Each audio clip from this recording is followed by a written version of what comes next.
আধুনিক হিন্দি ভাষার আবির্ভাব ঘটে ঊনবিংশ শতকের শেষে এবং বিংশ শতকে।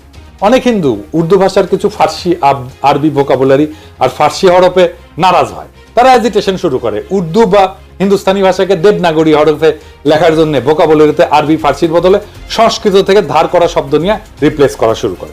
এই ভাষার নাম দেওয়া হয় হিন্দি। এর ফলে আধুনিক হিন্দি ভাষার আবির্ভাব ঘটে।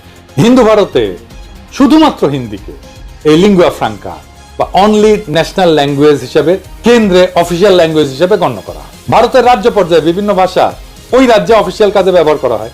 পাকিস্তানে যে প্রস্তাব জিন্না করছিল এবং খাজা নাজিমুদ্দিন উভয় দিছিলেন, আগেই বলছি আপনাদেরকে, এটা আমার কথা না, এক এক করে আপনাদের রেফারেন্স দেখেন।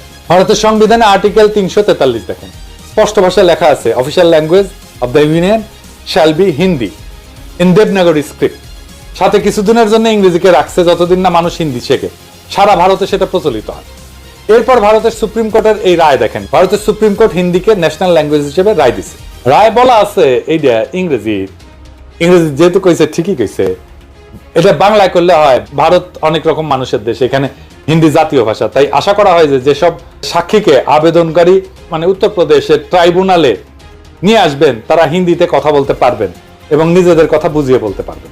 এরপর সংবিধানের 351 আর্টিকেল দেখেন, স্পষ্টভাবে লেখা আছে, ভারতের কেন্দ্রের দায়িত্ব হচ্ছে হিন্দি ভাষার প্রসার ঘটানো, সাথে হিন্দি ভোকাবুলারি ক্রমান্বয়ে সংস্কৃত থেকে ধার করা শব্দ দিয়ে প্রতিস্থাপন করা। কই, ভারতের পশ্চিমবঙ্গে তো বাঙালি বাস করে। বাংলা সাহিত্য, কালচার, সংস্কৃতি বলতে যা বুঝি সেটার গোড়াপত্যন্ত ঘটে পশ্চিমবঙ্গের হিন্দু ভদ্রলোক, ব্রাহ্মণ, কায়স্থ, বৈদ্য এদের হাতে। তারটা একটা টু শব্দ পর্যন্ত করলো না যে ভারতে তাদের মুখের ভাষা কাইরা নিতে হইতেছে। তাদের দুঃখিনী মায়ের কি হবে, সোনা মানিক বলে আর বুকে টাইনা নিতে পারবে না। হিন্দিকে ভারতের কেন্দ্রে অফিসিয়াল ল্যাঙ্গুয়েজ করার ফলে কি তারা বাংলা ভুলে গেছে? এখনই কি আপনারা বুঝতেছেন না পূর্ব বাংলার কৃষিজীবী মুসলমানদের বলদ আর উজবুক পেয়া কত বড় খেলা খেলছে ভারতীয় চর আর তাদের দোসরেরা?